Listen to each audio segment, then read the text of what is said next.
Hi. Obviously, you being the only senior on the team this year, what's your role going to be as a leader? Just helping the guys out every day, just bringing the younger guys along and just trying to push the team just to become the best that we can become. And what's your leadership style in the locker room and on the court? I'm kind of more of a laid-back guy. I mean, every now and then if I have to get on somebody, I can, but more so my role is kind of like showing you, like not more so telling you, but like just lead, just follow my example pretty much. And something that's been huge for you personally has been improvement in the off season. So how have you used this past off season, and how have you, led guys by your example? Just trying to go as hard as I can every day, just showing guys how to work. That's probably the biggest thing. CJ Walker's been with you guys for a while. We haven't seen him outside of the program. We haven't seen him much. What does he bring to the table? What do you like about his game, and how is he gelling with the guys? He's a guy that's just going to come in and work hard every day. I mean, he's a guy that he knows how to win. He's been to an Elite Eight, so he can kind of show us how to get there and improve on that. So, I mean, I'm excited for what CJ can help us do this year. I mean, he's a good guy, good player, so I'm excited. Andre, when you wrap up last season and now you have some time to think about it, how do you go through that evaluation process of what you liked that you did, what you need to improve, and what you need to do before next season begins? Me personally, I thought I definitely improved from my sophomore to junior season, and now I'm just trying to take an even bigger step, just improving on every facet of my game. How do you evaluate that, though? Is there, I don't know, do you really go in depth and looking back at your own film? Do you talk to the coaches? How do you go through that process of analyzing yourself? Yeah, just looking at the stats from last year and just comparing them from years before and seeing where I can take steps and where I actually did good and realize that I need to improve on that, but that's something that I can tail off a little bit and focus on something else more. So that's something that I kind of did towards the end of the year, and it's definitely helped me. What are some of those specifics that when you went back and evaluated yourself that you liked that you took the steps forward in the past year? I mean, definitely my points per game went up. I mean, that was a big thing. I think it went up like 6 or 7 points. So obviously that's playing more and putting up more shots, but just trying to improve on that. And then my three-point percentage, just trying to raise that. I think it was like mid to low 30s, just trying to get that in the upper 30s, 40 range. So that's the main thing that I've been working on. Is there a specific mark when it comes to your three-point percentage that you want to get it to? Or definitely 40. That's the mark that I've been definitely looking at this whole summer. Well, why is that something that when you looked at your game and how you can affect the game offensively, that you think that's really how you can affect Ohio State offensively the most? I mean, not specifically. I mean, I'm the type of player I feel like I can do more than just shoot. I mean, I feel like I can score on the low block, score mid-range a little bit. So, I mean, I just feel like that's what the NBA is going more towards and professional basketball is going more towards, and is shooting the three, and they want people who can shoot upper 30s, 40%. So. Speaking of that, Andre, you got any thoughts on the three-point line moving back a little bit to the international range? Yeah, I mean, it should be definitely interesting. I mean, it doesn't look like that big of a difference, but obviously, I mean, even that 2, 3, 4 inches, that can be a big deal. So it's something that we've definitely been working on and try to get more shots behind that line. If you think about, I mean, how many times do you ever like shoot right on the three-point line anyway? Yeah, that is another thing. It's like you say, a mental thing. Yeah, it's more of a mental thing, but just getting more shots up at that line, that's probably the biggest thing that we're focusing on. For a team who plays through a big, where do you think that three-point line can help you guys as far as floor spacing for Caleb and for guys like you? Yeah, I mean, definitely floor spacing is a big thing, but for it to be a big thing, you got to hit shots. So, I mean, it can definitely space the floor, but it can also shrink the floor on him real quick if we're not hitting shots. So that's a big thing that we got to focus on this summer. Do you have any experience with that line prior to this upcoming season?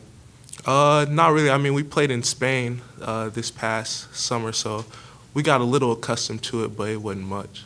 Between that and the shot clock change rule, which one do you guys think is going to, I guess, have the most impact on the way you guys play? I don't know. It'll be interesting to see. I mean, probably off the top of my head, I'd probably say the shot clock just playing a lot faster and the game moving a lot faster. That'll probably be the biggest thing. And you said there are some things that you don't have to focus necessarily on as much as others. I guess what is the one thing that if there's one thing you improve on this summer, what would that one thing, what is that thing you want to be? That I want to improve on? Definitely getting my three-point percentage up and getting my ball handling better. Andre, just on last season as a whole, you started, what, 34 games? It's really the first time you've been a starter for Ohio State basketball. What was that like for you going from what you were role-wise as a sophomore to last season? Yeah, it was definitely a big jump. And, I mean, I think I handled it well. I definitely think I could have handled it a lot better. But that's what I'm trying to focus on now is just trying to increase my role and just focus on getting better. How's working with Jake Diebler been? Or have you had much contact with him? I know it's sort of that odd period where you wouldn't have much. Yeah, I mean, we've talked on the phone and everything, but he's not my position coach, so I haven't really worked out with him, and we haven't done any team workouts yet. So it'll be interesting to see, though. What are those phone conversations? What do you take away from those? Oh yeah, he's a real good guy. I mean, I've liked having him around so far, and he just comes off as a cool guy who just will do anything for you. Speaking of coaches, were you shocked when you heard John Beilein left Michigan for the Cleveland Cavaliers? Oh, for sure. Yeah, I was definitely shocked. It was something that surprised me. But, I mean, good for him. I mean, it's a move up in his life, and wish him the best. Would Chris Holtmann make a good coach in the NBA, in your opinion? Yeah, I mean, he's not like a real hard-nosed guy. I know sometimes I can throw NBA guys off, but, I mean, he's a player's coach. I mean, he's going to talk to you, and he's going to listen to your opinion and kind of put that into his choice of what he's going to do. So I think he'd do well. When your brother went through the NBA workouts, was that so specific to him that you couldn't get anything out of it, or were you able to observe something from him going through that process that benefited you too? I think for sure it did. I mean, just talking to him about how the workouts went and kind of the feedback that he was getting for them, I kind of tried to focus more on how that could help me and just how him entering the draft could eventually like help me next year. Do you ever stop to kind of look back at what things have been like for you the last 4 years? You earn a late offer, you end up being a Buckeye, there's a coaching change, and now you're kind of the head guy. You're the guy representing the team here before your senior year. I mean, how can you do you ever stop and think about all that stuff? Yeah, I mean, I haven't stopped and thought about it yet, but just hearing you say it's kind of crazy. But, I mean, it's went fast, and, I mean, I've enjoyed my 3 years so far here, and I'm looking forward to the 4th. You have a couple years of NCAA tournament experience now. The non-conference schedule for you guys looks pretty crazy when you think about the teams that you guys are going to face. How much is that going to help this team when you just look forward to all of that? I think it should definitely help us. I mean, the Big Ten is going to be tough again this year, and playing that tough schedule, I mean, that's something that we wanted. I mean, just to play such great teams early in the year, just to test ourselves early, I think it should definitely help us in the Big Ten. When you play teams like that, that early in the season, people say that sometimes the games have an NCAA tournament vibe or something like that, but do you guys actually feel that, there are similarities between those kind of games and the early non-conference games that are that big on the schedule? Oh, definitely, yeah. Those early games can definitely change if you make the tournament or where you're seeded in the tournament. Just not even those games, but games against lower teams, lower Division I teams. Those can definitely change the way the tournament goes. So, I mean, we're just going to approach it the right way and try to go and get a win. Andre, Ohio State's had some pretty good senior leaders here in the last few years. I mean, even back to like John Diebler and David Leidy and up through Jayshawn Tate, a couple of years ago. Just do you borrow from Tate or anybody on what you'd like to see or how a senior should compose themselves and be the guy that leads the team, or what's your thought about that? Yeah, I mean, JT, like you say, he was obviously a great leader, but I mean, me and him, our personalities are really nothing alike. But I mean, just trying to have my own style of leadership and just showing guys how to work hard. And if I do need to say something, I can step up and say something. But, I mean, just showing guys how to work, that's probably my biggest leadership thing. Yeah, I was curious, what has Coach Holtman or any of the assistants pulled you aside or in the office and said, we're looking to you to set this example, you know, be the first one there, or be the hardest worker or whatever, set the example for the younger guys. Do they need to say that, or do you understand, hey, that goes with what you've got on your plate this year? I mean, I've sat down with a lot of the coaches, and they've definitely told me that. But, I mean, I kind of already knew that going in. I mean, my personality is not kind of like a rah-rah guy. I mean, yeah, if I need to, I can do that for the team. But, I mean, I'm more of a laid-back guy, and just showing guys how to work, that's the best way I know how to lead. And you know the guys that are coming back, and obviously your brother coming back is a big thing on and off the court. You don't have an idea maybe yet how the younger guys are going to fit in, but what are your goals individually and as a team? Like, what do you feel this team could be capable of in your senior year? I mean, I feel as though individually I'm just trying to become the best player that I can be. With this being my last year, just working as hard as I can. And team-wise, I mean, we obviously have a lot of pieces returning and a good recruiting class coming in. So, I mean, we're just going to put our heads down day one from when they get here, and we're going to work. And wherever that work leads us, where it leads us. Last question, I promise. Is leaving Ohio State without a Big Ten championship, I mean, they haven't won either the regular season or the conference tournament since 2013. Just how important would that be if you're able to put that mark back on this program on your way out? No, for sure. That's been on my mind a lot, especially this last year. I mean, I don't have a ring, and that's something that I really want is a ring, whether that's Big Ten, regular season, tournament, anything. So that's definitely been on the back of my mind. Andre, I just wanted to ask you, how does Kyle Young affect the games? I mean, because he always seems like he's an energy guy.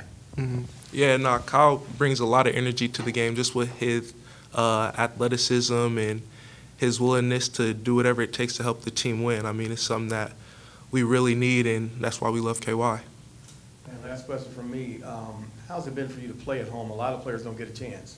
It's been real fun. I mean, it's definitely been a dream come true. I mean, anytime you look at my fan section, there's 40 people there just every game. So, I mean, it's definitely something that's been fun and a blessing for sure. You played a lot of 4 last year, even a little bit of 5. Are you hoping to play more 3 this year, especially if you're working on your three-pointer? Yeah, I mean, that's something I've definitely talked about with the coaches is them putting me at the 3 more. But, I mean, it's wherever they put me on the floor. I mean, I'm going to try to be the best that I can be wherever I'm at.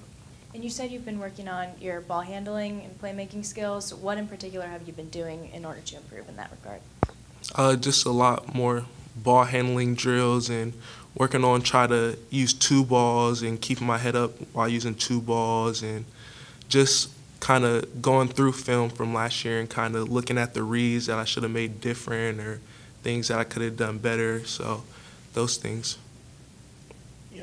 Last 2 years you guys have made the tournament. With success comes expectations. Are you individually and as a team aware of your expectations going into this season? I mean, it's obvious that there's a lot of hype going into the season, but I mean, we're just trying to focus on ourselves every day. I mean, once the freshmen get here, that's kind of our focus with them is just try and get better every day. Don't worry about later in the year. Just focus on the day in front of you. Andre, we're talking about the schedule. I think it looks awesome. I mean, the teams that are on it right now, is there one or two in particular that, like, really get you like, oh, yeah, like, we're playing them. Like, we're up for that. Yeah, I mean, definitely anytime you can play a team like Kentucky, that's a storied program and where it's at. But, I mean, every game, Villanova, West Virginia, even the lower D1 teams that we have, I know we got one that was a conference champion, I think, that we're playing. So it should be a fun non-conference schedule, and we're definitely looking forward to it. I mean, like, you're going to Chapel Hill. Yeah, that's going to be fun. We're definitely looking forward to that. I know Sterling Manley on the team, so it's going to be fun. you know anything about there's two Pickerington guys now, right? Jeremiah Francis? Yeah, Jeremiah You is recruited going there. him, you know I both forgot those he guys was pretty going there, well? yeah. Now, obviously, Jeremiah's dad and my dad, they played together, so I've known Jeremiah for a while now, and yeah, it's gonna be a fun matchup. Remember last year, we talked a lot about how young the team was. And if you look at this group next year, it'll have 7 underclassmen again, and you'll be the only senior. I just wonder, like, from your perspective, does it feel young? Do you feel older around them? Not really. I try to keep my youth. I try to a little bit, but yeah, I mean, definitely being the older guy is kind of weird, but I mean, it should be fun. I'm looking forward to it. And if you're not that rah-rah guy, who do you think is? Caleb definitely is. Caleb is. CJ Walker is too. So, I mean, we kind of, with them two and my leadership style, I think that we should definitely be okay.